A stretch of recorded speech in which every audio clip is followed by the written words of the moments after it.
అయితే మేము చాలా వాదించినాం.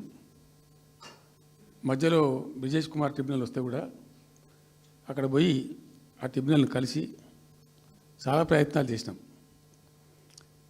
ఉద్యమ సందర్భంలో, ఉపన్యాసాలలో, కరపత్రాలలో, జలసాధన ఉద్యమ సందర్భంలో, మా క్యాసెట్ల రూపంలో, స్పీచ్ల రూపంలో, కరపత్రాల రూపంలో, పోస్టర్ల రూపంలో, క్యాసెట్ల రూపంలో రకరకాలుగా వాదించుకుంటూనే ట్రిబ్యునల్ కూడా వేయాలని పోతే ట్రిబ్యునల్కు ఉండే ఒక డెలికసీ ఏంటంటే వాళ్ళు రాష్ట్రాల మధ్య పంపిణీ చేస్తారు తప్ప రాష్ట్రం లోపల ఉండేటువంటి ఒక ప్రాంతానికంటే వాళ్ళు చేయరు.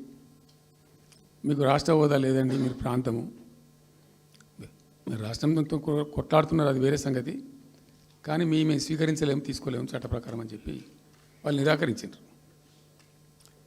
సరే, ఆ తదనంతరం ఉద్యమం జరిగింది, మీ అందరికీ తెలుసు. ఇక్కడ ఇంకొకటి కూడా తప్పకుండా చెప్పాలి. బచావత్ ట్రిబ్యునల్ ఏర్పాటైనప్పుడు అతను పంపకాలు చేస్తూ బచావత్ ట్రిబ్యునల్లో స్పష్టంగా రికార్డెడ్ ఇప్పుడు ఉంది. బచావత్ ట్రిబ్యునల్లో స్పష్టంగా పొందుపరచబడింది.